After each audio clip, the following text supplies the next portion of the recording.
Hey, hello, everybody. Welcome to another episode of the Nostalgia Trap podcast. I am your host, David Parsons. I'm happy that you are listening to the show. Thanks so much for tuning into the program, and I hope you enjoy the conversations that I bring you. The conversation I have for you today is with someone who's actually been on the show before.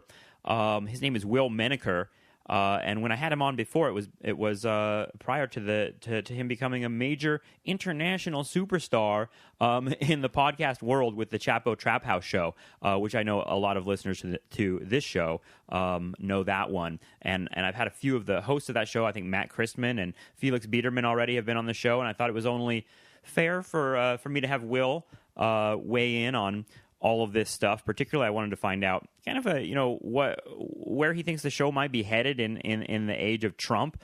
We talked a lot about kind of the idea of left comedy and what purpose it might serve and what direction it might take us. So it was really fun to talk to Will. I always have a good time talking to him, and I really do appreciate what the Chapo Trap House show is doing, and kind of laying. I think they're laying the groundwork for a kind of wider cultural moment that might more effectively tackle the Trump juggernaut, certainly more effectively than the Daily Show and all that kind of stuff we talk about. So all that mainstream John Oliver Saturday Night Live satire, if that's what you call it, I guess, has been really, for me, funny, smart stuff that's been really ineffective in really presenting a coherent and real challenge to the stuff that's not only coming but's been here for a while. So Will has a lot to say about that stuff, and we had a really good time talking to him. I hope you enjoy this conversation. You can find more Nostalgia Trap episodes at nostalgiatrap.com. It's on iTunes, Stitcher, etc. Follow me on Twitter. I'm at David L. Parsons. Lots more to come from the Nostalgia Trap in the year 2017.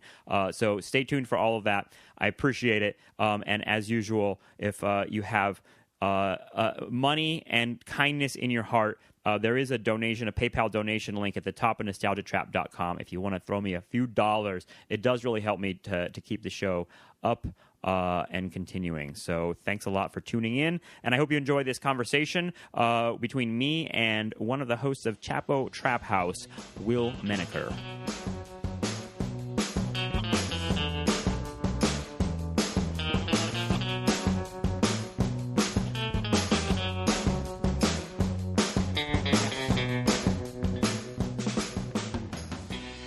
Thanks for joining me. My pleasure. You've come a long way. You were one of the first to get in on this podcast property. Well, at least some form of podcasting. The whatever crew that's listening to Chapo, I think there were some of them that were listening to Nostalgia Trap and vice versa now. I don't know if you'll remember this, so correct me if I'm wrong, but the first time you and I met, you were working as a busboy at a nightclub in the Valley. Yep. I ran into you in the kitchen, and you asked me if I wanted a 5 or a 10, and I didn't know what that meant. And you said, 10 if I just want to watch you jack off, and 5 if I just want to see it. And I remember thinking back then that underneath those cargo shorts, Will, was something really special just waiting to get out. A big, bright, shining star. Yes, and that something special has turned out to be Chapo Trap House. So thanks so much for bringing that to fruition for us. You're welcome. You're very welcome. I was born with this gift, and I'm just trying to use it in a way that helps the world and helps people. I feel like everyone has one special thing. Yeah, and mine is podcasting. Did you anticipate this explosion that Chapo Trap House has become? Because when I first saw you were having a podcast, I was like, "This is good." I knew I liked your sensibility, and I knew that I would like whatever you were going to put together. But did you anticipate such an intense reaction? No, not at all. And I mean, I don't think it would have worked if we had set out with that goal in mind. I mean, we are anti-success, pro-failure, or rather pro-failure through success, or vice versa, either or. But no, I had no idea that it was going to turn out the way it did. Like when we first started doing it, it was just sort of as a joke, basically, and like our thought was that maybe like 100 or so people that we knew on Twitter would listen to the show and enjoy it. But it turned out to be quite a bit more than that. You're in a way that you are Trump-like in the sense that you've tapped into a frustration that no one saw, right? There's this frustration of people. And we're also like Trump in that we are racist and misogynist. Yes. Oh, well, that goes without saying. I mean, it kind of. I feel like you guys emerged like during the frustrations of the like Bernie versus Hillary primary. Is that right? I think we were lucky in that like we started doing it at exactly the right time, and just our sort of natural senses of humor and political sensibility, I think, did find an added resonance in the height of the Democratic primary, because it was an absurd moment and in a lot of ways, like, I don't know, I feel like the frustration I'm talking about is the frustration with, I guess you might call that the Democratic Party, but just frustration with, business as usual and the kind of idea that there was an inevitable Hillary Clinton victory. Frustration with the Democratic Party, but I think deeper than that, just frustration with the failure of American liberalism, basically, and the kind of like our sort of dark sense of humor and way of talking about that and understanding it, I think, I don't know, hit a nerve. And I think we're also like Trump because, these other political podcasts, folks, they're bad, boring, no good. They're a bunch of sincere losers. Awful. You're gonna have to perfect that for a while. I think we're gonna on it. Yeah. Yeah, and now you have like kind of, I don't know. It's interesting to me that your podcast was born and became very popular at this moment where the left is fighting amongst itself, and I feel like obviously a lot of the people listening to your podcast are people that are on the left, and probably a lot of liberals too that are like probably upset by what you're saying. But either way, it emerged from this moment where there was a lot of concentration on this kind of like, I don't know, neoliberalism as an idea, the terrible pundits that promoted Clinton as a candidate, but all that, I mean, Trump won the election, right? And so do you feel like Chapo Trap House? I know you guys were kind of stunned by it. I mean, I was there. Yeah, live. you were there, right? And I mean, so was I. Of course, yeah. I mean, we all were, and so I feel like. Do you feel like we took our eye off the ball by like not looking at the right as much? And because I mean, so much of Chapo. I know you guys just destroy the right all the time, but like you go after liberals too. I think it's also part. Yeah, I mean, I think that's part of our success because, like, I think there's more of a market for that from like a left wing perspective than just being like the sort of like liberal comedian, like Bill Maher, Daily Show, like John Oliver kind of deal, which does seem to mostly exclude, liberalism and the Democratic Party from their comedic ire. Mm-hmm. But I don't know, like, I mean, yeah, we taking our eye off the ball, like, no, I mean, I don't mean Chapo. No, I mean like collectively just in general, like, no, I don't think like anyone really so much ever took their eye off the right as like a grotesque and incredibly dangerous thing in America. I mean, I just think like it's almost the opposite. I didn't think we really quite knew how bad the Democrats were. Like, you know what I'm saying? Like, like if anything, we should have kept our eye on. What I feel foolish at is that I thought that, okay, look, Hillary Clinton sucks. The Democratic Party sucks. She's going to be a terrible president, and we're all going to have to like, put up with her and fight her, when necessary. But I did think she was going to win. Yeah, I did think that they were going to win, and like that is the problem with the Democrat. Why did you think she was going to win? Because I believe the polls. Yeah.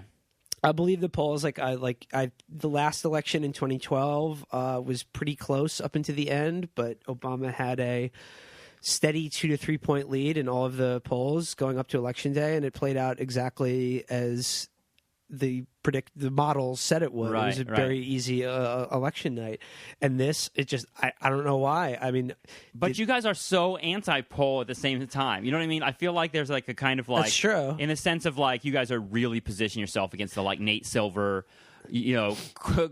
quantitative analysis guys, the guys that like that's think more that Felix and Virgil's thing. Data is the answer to it all. No, data is not the answer to it all. But at the same time, I do generally think I thought that like polls did actually reflect like something real. We're post numbers now. Yeah, like that they're like, as much as you can make fun of them, like it did basically reflect like on this national level, like some kind of truth or something predictable, which just has been proven is not the case. So, I mean, yeah, like in terms of taking our eye off the ball, I mean, like what we missed is this idea that, like, you know, as awful as they are, or as awful as Hillary Clinton is, that she would save us from Donald Trump, which is the only thing that she really ever promised to do. Right. At least for someone from my perspective. And she didn't. She didn't do that.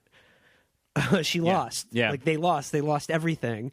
And as far as, like, the infighting goes, I think we said it on our last show, crank up the infighting, man. Yeah. Like, enough Let's of do it. Yeah, just like it's got it. Because, like, you got to defeat them first if you're going to have any hope of defeating Donald Trump. Like that, like that's the way I feel, or the right in general. And it's weird. I mean, the left is always whenever you watch, it's depressing to watch like any historical documentary, because they're always like, and the left was useless because they were squabbling internally. Right. But the voices that are usually calling for, like, let's not fight internally are usually the voices that are already in power within the party. Yeah, exactly. Like, I mean, if we don't fight internally, then, like, going forward, like, the people who are saying, like, most loudly right now, like, how could you still be, like, angry at Hillary Clinton, or why all this talk about recrimination? Like, don't you know, like, a fascist is in charge? Like, you know, we need a united front against, you know, Donald Trump and fascism. And I'm like, well, I agree, but, like, you're not going to be in charge of it. And, like, all this, like, let's stop the squabbling shit just presumes that these same assholes will be, like, in their considerable positions of authority and influence and still get to, like, decide, you know, what is and isn't serious, or, like, perform this kind of ridiculous gatekeeping function. And I'm like, get rid of all of them. Like, they had their shot and they blew it spectacularly. The people that put out Lena Dunham rap videos are not perhaps the most effective fighters of fascism, is what you might be saying. And, like, here's the thing. Like, just to even say it is ridiculous to me. Like, I don't know how to fight fascism. Like, I don't imagine Chapo Trap House as being, like, an integral part of, like, resistance or fascism, like, resistance to fascism. To be quite honest with you, it's not something I thought I would be spending my, like, adult years seriously thinking about. Yeah. Nobody knows what they're doing, you know, but, like, a start is, like, just not doing the same thing over and over again. Do you think maybe if there were, like, a series of, like, really, really blistering Keith Olbermann special comments that fascism would just disintegrate in his face as he said, like, how dare you, sir? Yeah. And then throws the papers at the TV. It throws it at the camera. How is that guy still doing that Edward R. Murrow impression, like, 12, 15 fucking years later? It's so weird. I guess it's just what he knows how to do. And that's for me, that's like a perfect example of, like, who buys that shit besides the choir that you're screaming at? You know what I mean? Like, that's not really effective politics. Or right? Just like it's just partially like why you lost. It's like, yeah, it's just Democrat. It's just Democrat stuff. It's like it's newsroom. It's like the Aaron Sorkin vision of government and democracy. Yeah, I never saw any of Newsroom besides that first, like, thing that everyone passed around as, like, you know, where he's saying, like, America's not the greatest country in the world, and people were passing that around like this is the most brilliant. And watching that is just like, oh God, it's so disturbing. And it's so, like, everything about it is exactly, to me, why the Democrats are such fucking losers.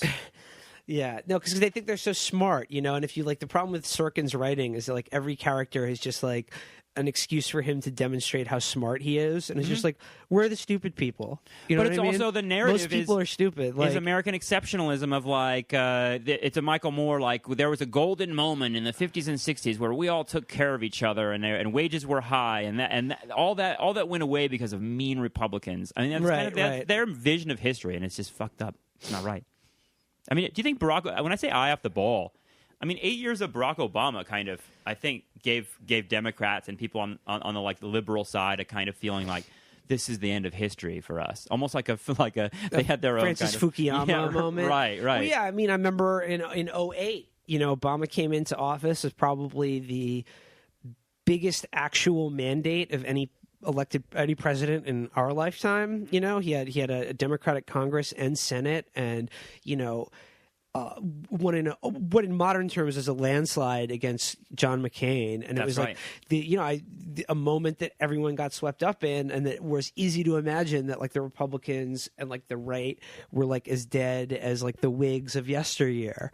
And that totally wasn't the case. It was just 2 years later that they won the midterms and then just slowly started chipping away and everything Obama would have done. But like the thing is, like, he didn't really do much to begin with, which is another problem. And I was thinking about this the other day when, like, okay, after Trump won, the New York Times put out this big like letter that was just like, now is more important than ever. And like they saw this huge boost in their subscriptions. And I see a lot of this from people now who are like, I saw someone tweeted something the other day that was like, it's your patriotic duty to subscribe to at least one newspaper and read it every day. Aye. You know, and like these same people are like, if Hillary Clinton won the election, they would be like, well, that's that. But, you know, like the good person is in charge, time to fuck off and like not pay attention to any of this shit now. But now they feel like, you know, in an uncomfortable position where like politics is never going to go away.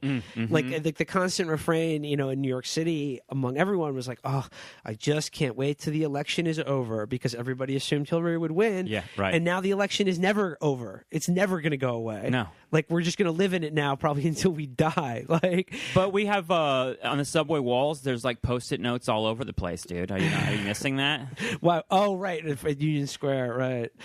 We're Yeah. coming together. Well, no, like, it's the idea that, like, well, now that, like, it quite cruelly, like, we have to live in politics, but, like, the point is that that would be the case one way or the other. Certainly for people who are, you know, less privileged than New York Times readers. But yeah, like, and then as far as Obama goes, like, I think a lot of people just had this thought that, like, if, you know, the right person is in power, like, you know, that's enough, and it really isn't. Like, No. at least as far as Obama goes, I mean, like, his legacy is basically a totally defeated, hollowed out Democratic Party that, like, is, you know, one state legislature, like on a state and local level, has been almost completely obliterated, and now doesn't even have anything at the national level. Like, they just they're like, they have a few cities, you know, like that's it. They control things at a municipal level now. Well, I mean, the whole time, and this was in part like listening to your podcast through the election was this feeling that, like, we're delighting in watching the Republican Party disintegrate and, like, come apart, and all these clowns. I mean, it was kind of like something that, like, even MSNBC, CNN, they're all laughing at the, like, 19 people up there. Yeah. And we didn't quite realize that we were also watching maybe a more profound realignment happen in front of us, and that the Democratic Party is going to be the ones that are going to have to restructure profoundly. No, absolutely. And, like, I assumed that Trump was, like, going to crack the Republican Party up, because it was just like, but I assumed he was going to lose. And I think what we saw is that, like, all of the never Trump. I thought, like, if he lost, you know, like, there would have been, like, there'd be a lot of infighting on the Republicans. But what we're seeing now is, like, all these never Trump conservatives, they're only doing that shit because they thought he was going to lose, and they were trying to position themselves to be the right and serious voice in, like, the post-Trump era. But every single one of them now is bending the knee to, like, get on his good side, and they already have the script written to be like, now, I didn't support Trump, and I've been very critical of him in the past, but if the Hamilton cast boos him once again, I'll be forced to, you know, support him out of, you know, these liberals or whatever. But, like, we already knew who these people were, and, like, they're not going to change. And the Democratic Party, it has proven themselves now beyond any shadow of a doubt incapable of standing up to them or delivering on just keeping them out of power, which is, like I said at the beginning, literally the only thing that they offered to any sane person. Yeah. Well, I mean, I still don't know what they offer, and it's something that I've, like, asked my students. What was Hillary Clinton's program? You know, what were the policies? What were we supposed to get excited about? And no one can really. You were supposed to get excited about her. Yeah. And you were supposed to get excited about the first female president, which is, I suppose, in a vacuum, like, not a bad. I mean, you could get excited about the first female president when she becomes president. Right. You know what I mean? Right. But, like, if you, like, look at the Democratic, and a lot of people are saying, well, you know, she had the most progressive platform of, like, any Democratic blah blah blah blah. I'm sure on paper that's true, but she didn't run on that. No. That wasn't, like, and didn't communicate it. That wasn't communicated. That wasn't a part of, like, any of her, like, stump speeches or ads or the DNC. I feel like you watched any of that as, like, an undecided voter, or more importantly, someone who doesn't vote usually.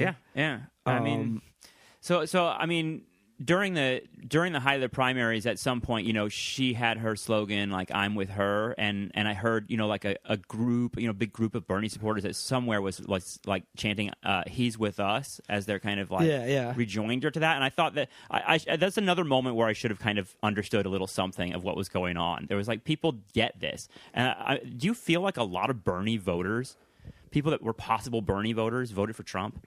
Like that? No. Before the election, we would have thought that was insane. I don't think so. I mean, I would be.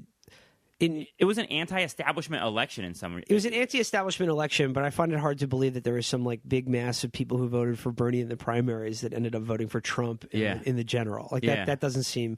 I think more likely they didn't vote at all, or I think the vast majority of them voted for Hillary Clinton. Yeah. Or didn't vote because they lived in such a state, like a locked blue state, that it wouldn't matter, or they did a protest vote in those states. But I don't think there's any. I haven't seen any, like, back to the data. I haven't seen evidence for it one way or the other. But I would be surprised. But like, the thing is, I think a lot of the people who did vote for Trump would have voted for something better were they given the option. And that's what the Democrats haven't come, I think that's what I mean. absolutely like haven't come to terms with. Like the Trump voter, like, forget about them. He didn't turn out any more or less people than Mitt Romney or John McCain. He just turned out like the people who always vote Republican. Yeah. Hillary Clinton just didn't turn out enough people. She didn't turn out anywhere near as much as Obama did, where it really counted. And that's her fault. And it's her, like, that's the fault of their campaign that thought that they could win over suburban Republican moderates because Donald Trump was such an awful man at the expense of working class voters in the upper Midwest. That doomed them, and that was 100% their fault. And the people who did vote for Trump, I think it's just outside of like the obvious easy answers of like nationalism and racism and xenophobia. I think it's because people are tired, they're exhausted, they're afraid, and they want an alternative to corporate politics. And say what you will about the guy, he's a fucking fraud and a grotesque, but he did offer that. I mean, he did offer a version of that. How much do you think the like wacky end of the right influenced this election? I mean, you talk about like figures like Alex Jones, figures like Milo, these kinds of like collectively referred to as the alt-right. I don't even know if that's real. Yeah, Barnum-esque figures. Yeah, but like a Breitbart, all that shit. Stuff that I know that you and I have talked about for years. Right. As these kind of like total freaks, psychotics, people that I didn't really take seriously as powerful at all. But they won somehow. How influential is Alex Jones in the world? That's what I want to know. Like, how many people even know who the fuck he is? I thought nobody knew who Alex Jones was, but apparently, I don't know. Apparently, this guy screaming about goblins on YouTube every day, right? Has a viewpoint that many people are sympathetic with, at least almost in like even just a general zeitgeisty kind of way. Just conspiracy. Something is wrong. All that Hillary for prison shit, it worked somehow, and I think it's because like to the people who listen to Alex Jones, or like the people who voted for Trump or against Hillary Clinton, like I said, outside the easy explanations and obvious ones, I think it's because she represents policies that people hate and fear, and not without good reason. Yeah, and they. Well, didn't we know she was an unpopopular figure? Yeah, she was deeply. She was deeply about data. Yeah, she was deeply unpopular, and many people despise her. And like I said, the obvious, easy answers are all there. This country, from its conception, has been shot through with racism and is based on ideological and material white supremacy. But like, that's a revelation you should have had in like 8th grade U.S. history. Yeah. And until the Democrats can get beyond that as an explanation for why they lost so miserably to another hated, deeply unpopular person in Donald Trump, they're going to keep losing. And like, okay, like, here's the thing. We've got I and the show have gotten dinged lately after the election as being part of this like push on the left, or sort of like socialist or labor left, to be like anti-identity politics, or this backlash against identity politics, which I guess in the critics' view is just selling out the most marginalized members of the Democratic coalition, be they, black, queer, women, et cetera, immigrants, et cetera, which I think is cynical bullshit or just ignorant on the part of the people who are doing it. Really disingenuous a lot of the times too. And the point is not like that there's anything wrong with identity politics in and of, well, okay, identity politics as a strategy for winning elections, I think we can now pretty much put in the coffin as a failure, right? It's failed. It's already failed the people it was supposed to protect and supposed to be for. Right? Unless you're talking about white identity politics, right? Yeah, exactly. That's the rejoinder to identity politics as just a blank structure of political organization. But this is why the infighting needs to happen, and this is why we need to start thinking seriously about the way forward or the way out of this trap. Is that the Democratic Party that's supposed to be the opposition and realistically, damnably so, is going to be the only opposition to the Republicans going forward. The left is nowhere near strong enough yet. That's why I say we're fucked and we're all dead. Well, there's very little chance we're going to get it together at the last moment here it's something to take Trump's finger off the fucking button. It's something we need to think about very seriously, and it should be something we should be seriously working towards. But just assuming for a second that for the time being, they are the opposition party, right? Right. Until they can realize that identity politics is not bad in and of itself. It's just that it's used very cynically and at a very shallow level by neoliberal politicians and to essentially paper over a 30 or 40 year shift to the right, a shift away from a working class, a shift away from even like we said, again, racial and social justice into sort of this kind of, market-based politics. And it's not just all economic. I think it's a really crucial point you just made. That it's being papered over. It's being used to paper over this decades-long move to the right that isn't just about economic policy. It's actually papered over fucking with people of color. And literally eroding the gains of the civil rights era, papered over with identity politics is kind of the ultimate irony of history. Resegregating public education through privatization of everything, charter privatization schools, of all public goods, and just turning everything over to market forces. And identity politics, as it's invoked by them, I think Adolf Reed has said this before. It's not that it's anti-class politics; it is a class politics of a very specific class. It's a class politics of a managerial class, and that's what they want representation of minorities and women at the certain levels of power, but it's because they don't want to confront the savage inequalities that underwrite all of it, and which do far more affect like we said, the most vulnerable members of the Democratic coalition much worse than anyone else. Well, it's something that's come up a lot on this podcast, and I remember maybe the most profound statement of it came from Freddie DeBoer, who kind of said, whenever you Boo, the bad man, the bad man, Freddie. He's so evil, bad boy of the internet. It's so funny because I thought that about him too, because he's such a provocateur and he fights with everybody. Yeah. But whenever I meet him, Freddie's such a nice guy. Freddie's great. He always has a compelling point to make. But one of them was just this idea that whenever anyone's doing this kind of performative identity politics thing, ask them what their material politics is. Ask them what is it? What do they really want? What are they? How are they on unions and wages? How are they on the social safety net? How are they on climate change even, right. things that matter to us, because in a lot of ways their the material politics of people who proclaim all this identity stuff are awful.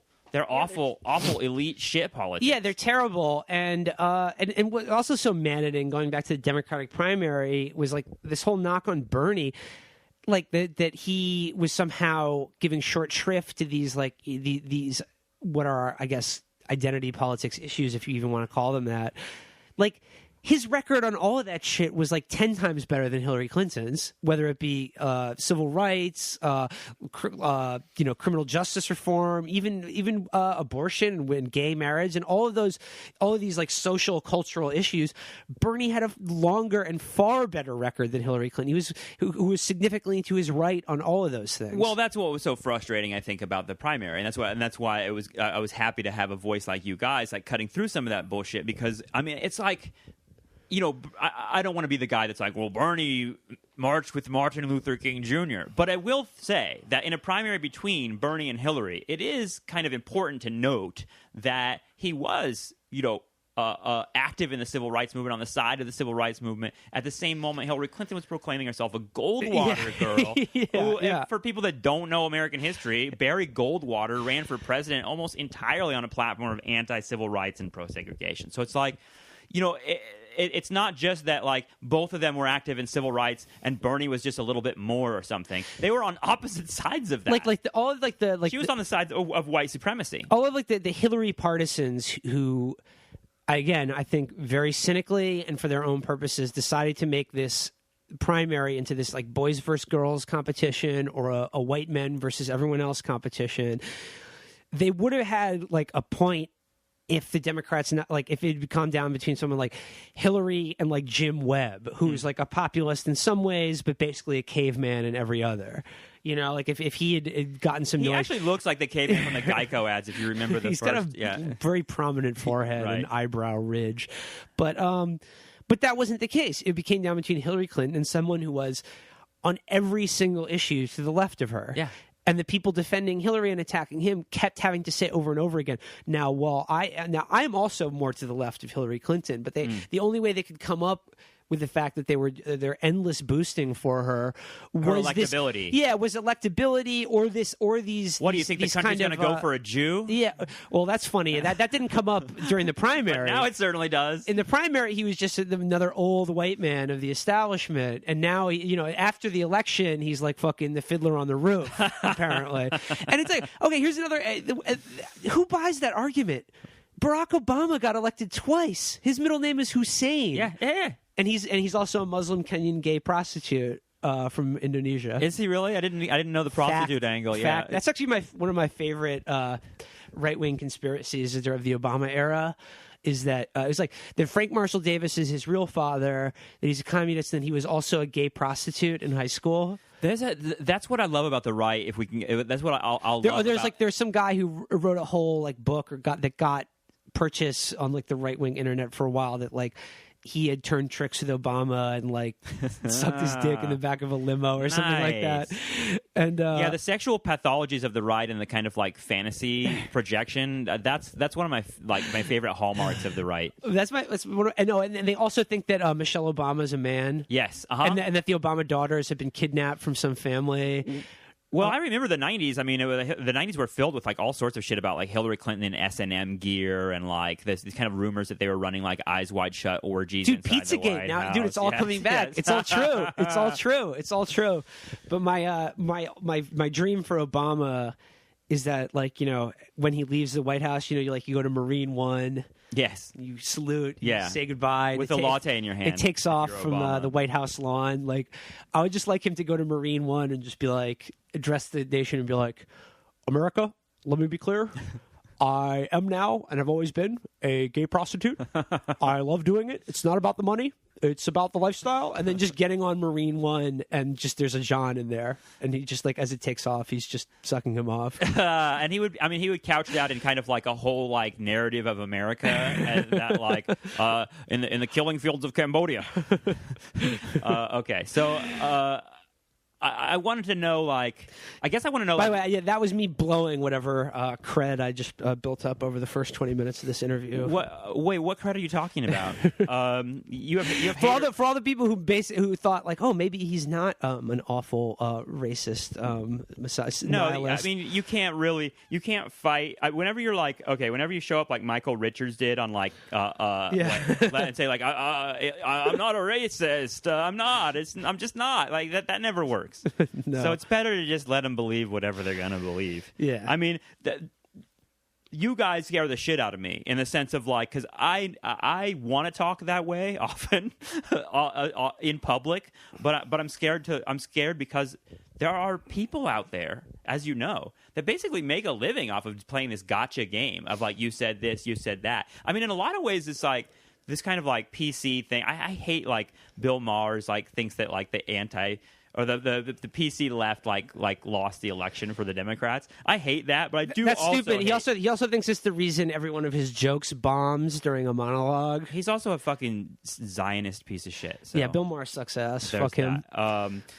Yeah, so I guess I'm wondering, like a lot of people, like, you know, since Chapo was born in this kind of like, you know, moment of Bernie and Hillary and really concentrating on like neoliberalism and this like awful place the Democratic Party is at. Well, now we're like Trump won the election, and like, how does that change Chapo's mission, or does it change it at all? Because I know you don't want to like envision like you know your life fighting fascism, and maybe that's not Chapo's role. But like, what are you guys thinking of like? How you take this on? Well, we were super worried because we thought that, like, I mean, we were shocked, and like that night we were like, you know, we were like, how the fuck are we even going to do a show going forward? This is because I said to Felix, it was kind of like after 9/11, there people were like, how are we ever going to be funny? Oh again? yeah. It's like, no, the jokes will come. No, yeah, the jokes will come, and to be quite honest, I mean, selfishly, we've seen a huge boom in subscriptions after the election, so. You've also got some major publicity after the election. Yeah. I mean, it may be that, you know, people are more hungry for that point of view and our sense of humor now than ever before. But I mean, obviously, like, politics is not going to stop being funny. But like, we were so psyched to just stunt on Hillary and keep going that, which I thought would be easier and funner to do. Yeah. Than fall into the role, because what we were worried about is this idea that, okay, like if Trump wins, which he did, like then all the opposition to him will just sort of get flattened. Yeah. And it's just like if you just oppose Trump, like everything gets flattened and it's all part of the same thing, and like we don't get to be the voice of opposition. Chapo changes its logo to a safety pin. Yeah, exactly. And like we wanted to be in the opposition, like we wanted to be like the cutting edge, and now I feel like if we're against Trump, then you get like I said, just sort of bungled in with all the other like bland, you know, milquetoast Saturday fucking Night Live. Yeah, Saturday Night Live, or like any other political political podcasts or whatever. And I think what we're finding is I guess finding our voice and our way is just sort of what distinguished us in the first chance, is this kind of darkly absurd sense of humor, but also this real sense of anger at the failure of liberalism in our lifetime to make this country a more humane or just place that we're now really reaping the benefits of now in full force, and now there's really no denying it anymore. And like I said, I think we need to be very clear about who our enemies are. And they're on both sides of the aisle. Yeah, exactly. Yeah. And like I think like it's more. It's not going to be enough to make fun of his fucking hair. No, yeah, exactly. Like it's not enough to just be like, he's gross. That's it. That's the depth of the kind of like, I don't know, that he's an asshole. Pointing out that he's a gross asshole. Lyndon Johnson was a gross asshole. He got a lot done. Don't you feel like Lyndon Johnson said "grab him by the pussy" like a million? Oh my times? God! He was on tape saying basically the same thing. Yeah, I think. I mean, I'm not excusing that. I'm just saying, I think like, Lyndon it's Johnson kind on of tape weird to said build something an that election around. Lyndon Johnson said on tape, I believe, that pantyhose ruined finger fucking. Yeah. And he would show. I think that was actually his '64 slogan. Yeah. He would show his dick to people all the time. Lyndon Johnson was a gross. He also took meetings while he took a shit, and he loved to call people in while he was taking a shit and make them talk to him.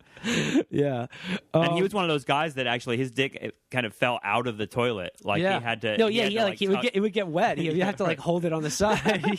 He did wrap it around his leg once. I can talk about Lyndon Johnson's and his famous penis, ladies and gentlemen. His name is President Johnson. Yeah. Did you ever notice that? Did you know that Johnson means dick in some circles? Well, this goes back to just the complete and utter incompetence of the Hillary Clinton campaign. Is that her main message was that Donald Trump is a bad man? Yes, and I'm no such shit. I'm We've such known a good that for lady. 30 years. But that's the thing. That's what they don't get. We like assholes in this country. Right. We like assholes. it comes down to like something Virgil said on our first show after the election, is that he was like, it comes down to, it's like Donald Trump seems like the cool boss that doesn't care if you come into work hungover and is basically on the golf course most of the time, so you can just fuck around and not really do anything. Hillary Clinton, to anyone under 40, like man or woman, just reminds you of a bad, annoying boss. Yeah, right. Not someone you look up to, but you're just a fucking boss. Someone you like hide from. Yeah, exactly. Trump is there's I know I'm obsessed with this show, and I bring it up probably every single podcast, but Trump is a Tony Soprano-ish figure in a lot of ways. And like that figure is popular. You know, that figure of the guy that kind of like has a little bit of a Jersey or New York accent, tells it like it is a rough asshole, and you want to be in his favor. Like, you want to be the guy that he like says like, come on, let's go get some coffee, you know? And I say you, I don't mean me, but I mean like Americans in general. Yeah. Like, respond to that kind of person. I find him an absolute grotesque and monster, and that I think is probably the main reason I was shocked that he won the election, because I thought, you know, it was something that I waffled back and forth on, because I was like, oh God, the Democrats are so bad. Like, they might blow this election. Holy shit. Mm-hmm. But like after the pussy grabber tape came out, I was like, okay, they got him. Like, there's no coming back from this now. Yeah, you thought that was operative. Yeah, I thought because I basically thought that like the political world that we're living in is like would stay true to form. No. You know, and I think what we've really learned now is that we are in a new era of politics, and like there is nothing too absurd or weird or outrageous that like can't happen anymore. Isn't that kind of exciting though? I mean, it's terrifying for a person that grew up. You know, I know you're into like the Verhoeven movies and like 80s dystopic shit, and like I mean that was a lot of the content of our first conversation was about that, and now like we get to actually live in that cartoon. It's oh god, yeah, it is. I'll buy that for $1. Like literally. Do you ever? So I mean, I guess a part of it is do you guys think about the balance between like who you're attacking here, like the balance of attacking the left? Like today, let's attack the left, attack the right. You know, I mean, a lot of it seems to emerge from your Twitter exploits. Yeah. I think we just sort of like respond to things as they happen. We don't have anything like a formula. Like, oh well, you know, if we do one show about Hillary Clinton or like her awful campaign or whatever, well, let's do another one about, you know, how evil Paul Ryan is or whatever. I mean, I think, like I said, I think the show works because we keep it pretty loose and organic and conversational. And like I said, it was great. Your post, for those who haven't listened to their post-election wrap-up, like the three of you just like kind of processing that, listening to that, exactly what you're talking about. That kind of like, it's just loose, it's casual, but everyone had, I think, a really kind of like key thing to add to our understanding of what happened at the same time. It's good stuff. When we were at CUNY, like you were there. Wait, do you remember what years were you there during the Bush administration? Was Bush president when we were like taking classes there? Yes, he was, right? Yeah, I think. Yeah.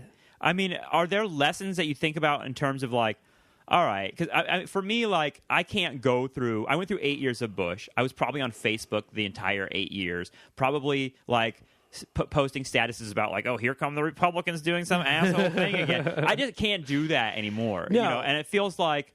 I mean, I worry that we'll just fall back into that. It feels hollow and it feels completely inadequate to what we're facing. And I think if there is a lesson to be learned from the Bush years, I think it's that you can't make it about Bush or Trump. It can't be a politics that is anti-Trump or anti-Bush. You know, I think it should be about building a politics that represents, to use the cliche, the 99% of people, or failing that, the huge group of people who just didn't vote in this election. Yeah. In this election, like Hillary Clinton would be the president-elect right now if about 100,000 people in Michigan, Wisconsin, and the upper Midwest chose to vote at all.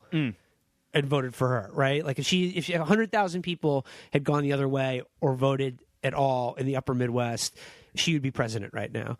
And like if the goal is to like for right now defeating the Republicans or stopping them from doing what we all know they've been planning to do, you know, we know what that looks like, avoiding the complete nightmare dystopia society, right?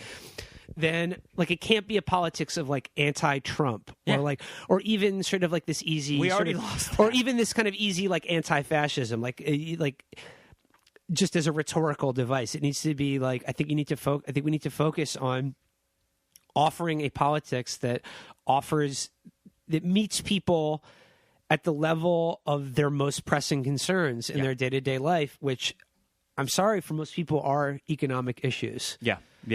And like I said, not to, again, this is going to be like, I'm right, everyone else is wrong. I mean, it is true, but look, that means we absolutely have to euthanize this neoliberal shift in liberalism in the Democratic Party. Well, I mean, but you have a whole kind of Democratic Party that, even as you say that word, is probably like impossible that to word, do. like, Yeah. oh, here come the people with the neoliberal word, as if it doesn't mean anything.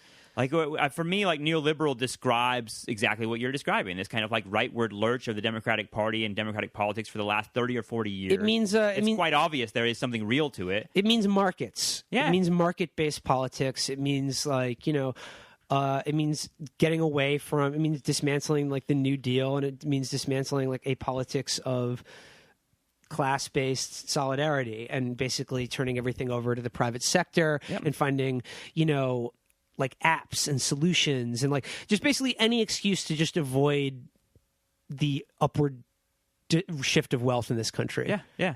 And also a hallmark of neoliberalism is papering over all of that with a kind of like really with representation and like for me, like the neoliberal figure that is one of the most monstrous of what you're describing. Is like a Rahm Emanuel type, an absolute monster. Yeah. And once once Obama was in there, did you have a moment like, because for us it was like a lot of people are framing this election around, and framing the millennial thing that Chapo is hitting on is this idea that like there was a lot of hope invested in him as this transformative figure, and it was just like disappointment after disappointment. Because like he seemed like he was one of us. Yeah, like he seemed like he.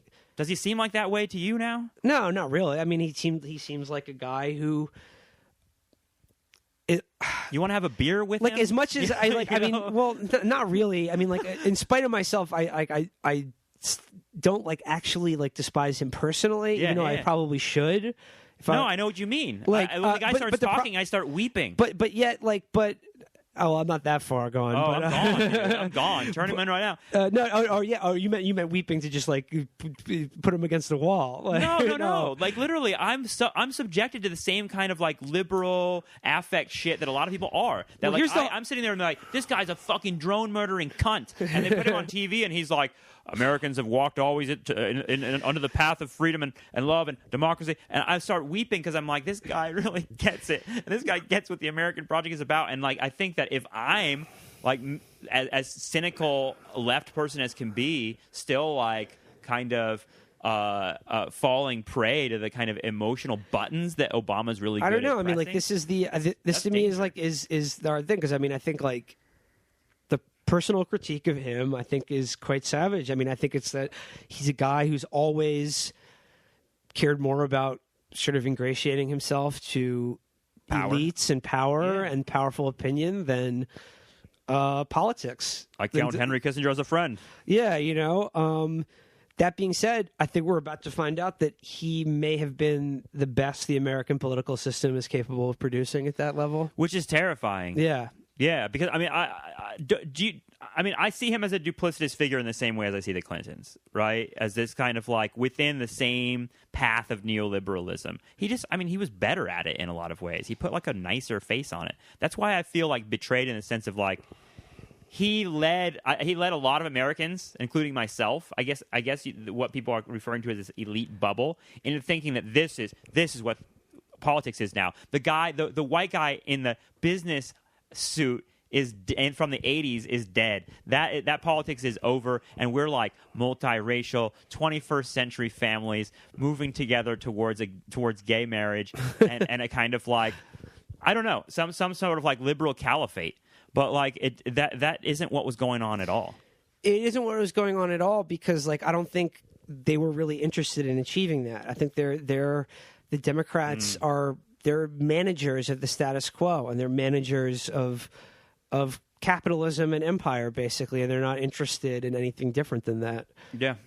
God. Okay. So, Chapo fans, I mean, you guys, I think have a lot of like young fans. Yeah. It seems like when I've been to I've been to 2 different live events, and they were like a lot of young people, and that's cool. Like, what do you think it is about like young people that are listening to this show?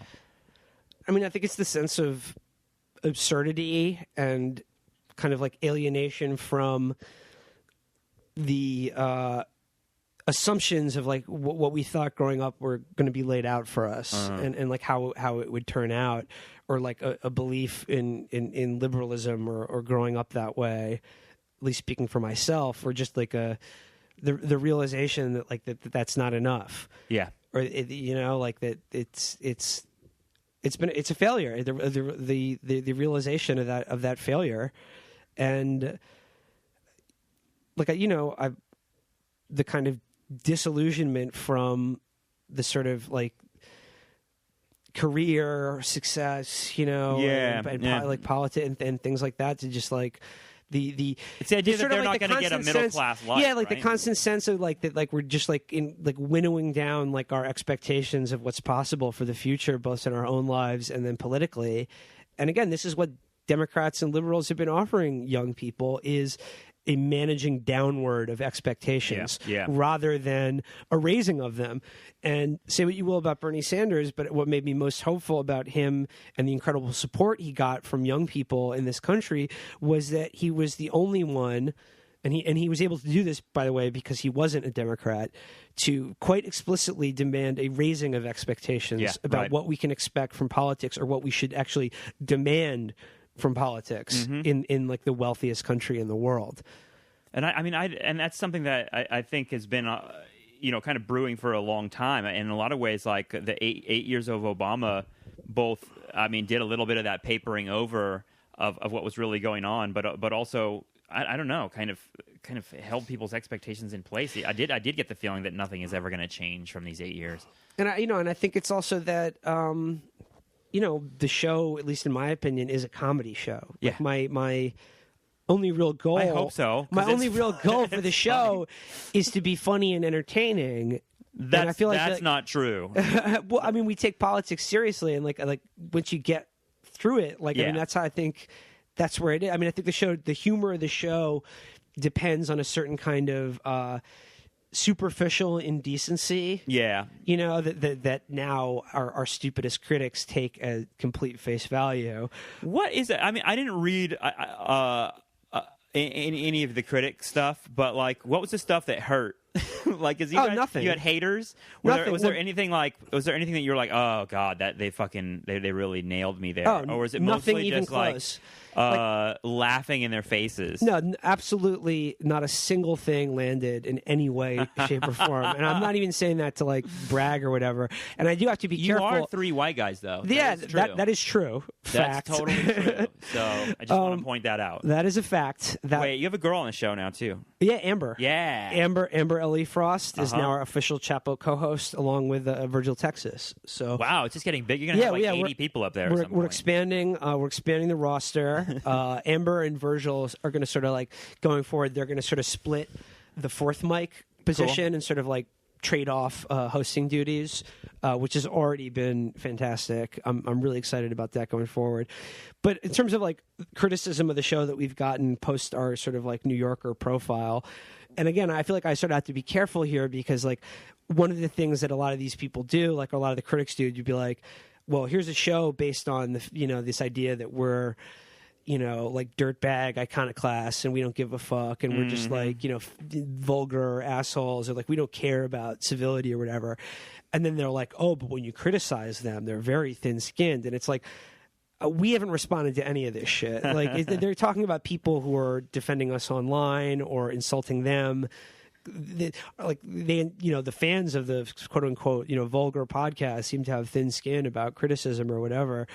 So like, I'm careful about like how to respond to criticism, because it's like, A, most of it I don't want to dignify, and B, it's just like I'll look stupid arguing every single point. Yeah, because it's so obvious. You become Michael Richards. Yeah, exactly. Yeah. Like it's so obvious that like none of these people have listened to the show. Yeah, like 90% of the backlash came from people who read the New Yorker article and just responded to that. Well, that's why I was kind of like, oh God, when I saw the New Yorker article. I mean, you guys you have made a big part of your show has been like positioning yourself against this like kind of like bougie elite media, right? Which and like New Yorker is like it's like the living embodiment of that. Whenever I make fun of that, that's literally the name that pops into my head. So like, I mean, how did you feel going into that? I mean, I assume that New Yorker art piece was like in the works for a little bit. I felt fine about it, and I was happy to do it. And I would like to make clear, at least about the New Yorker article, I thought was, to the extent that it was even mildly critical of us, I thought very fair and appropriate. Like I didn't object to it. And the picture's so fucking great. Oh man, I've now become a meme. I've become a meme now because of that New Yorker profile. If you saw the one with Matt in the flowers in the attic, I don't know if you saw that. Oh no, one. I didn't see that one. Someone put like Matt in the window and the flowers in the attic like cover from the 80s, and it's so fucking cool. Oh, I love it. It's incredibly creepy to see his face. No, like but like the New Yorker, like Gia, like listens to the show. She listens to the show, and that's why it was like it was a good piece. But like the people who responded to it just read the New Yorker article, and I think it pisses them off because they are part of that kind of liberal media that we make fun of so often on the show. Well, and that we're quite mean to. And for us to get a New Yorker profile. Mm-hmm. Is sort of insulting to them because like they feel like we skipped in line or whatever. But basically the response to it, like at least about me personally, was like people like Matt Iglesias saying, like picking out the graph in the article that mentioned that my dad was a New Yorker editor for many years and like an editor at Random House. Nepotist hypocrite. Or that like I was, from a sort of elite sort of literary private school background in New York, and it's being like some socialist or whatever. He should listen to the Nostalgia Trap, the first episode. That's true. Because you kind of like explicate all of that. And I think do a pretty good job of exonerating yourself from that horrific. But that's the thing. I don't have American Psycho background you've got. I don't have to exonerate shit, nor do I have to respond to that criticism because it's not a criticism. Yeah, right. I know. It's nothing. It's absolutely nothing. And like, they would have a point if I had spent like months on the show pretending to be some kind of working class son of the soil, but I've done no such thing, and it's just like... Can you ever envision, like, Chapo having a show where it's like, Matt, you guys get... your guests are like Matt Iglesias and Arthur Chu and like a whole bunch of your like most hated Holy enemies? Shit. My guess is they would never do it, but eventually they're going to have to. I mean, maybe when the... Eventually they're going to have... They will all bend the knee. Yeah. They will all bend the knee eventually. That's the hope, and I share that hope with you. I hope that is not in the context of, us all in Sector 3, and we're all weak. Like, I'm literally like depending on Matt Iglesias to like do a jailbreak. Like, dude, like I said, like we started out doing this like as a fucking joke. Like, we never thought, like we had no serious plan. Like, we had no like career aspirations for this whatsoever, and it wouldn't have worked if we did. But now you're the boss. Now we're fucking. Dude, we just straight fucking around. Lapped his fucking career, or half of these people, and it shows. Yeah, it's just like, haters hate all you want. We will be stacking paper in your face. Hey, here's my response to the critics. Every one of you, there's a drawer I have where I keep all my Rolexes, and every one of them is named after one of you. Oh, be careful, Will. This is a dangerous road you're on playing with these people. But actually, I don't think these people are such wieners. No, they're wieners, and they're the most they're the lamest. Fear them at all. I don't, and they're the lamest and now been proven most ineffectual, just humorless dullards imaginable. So the criticism does not bother me in the slightest. Well, Will Menaker, it's been great watching you rise, watching your star rise. Thank you. And watching Chapo become so successful. It all started here on the Nostalgia Trap. Yeah, and it's great to check in with you. I hope to check in with you again. Thank you so much. Please, let's do it again.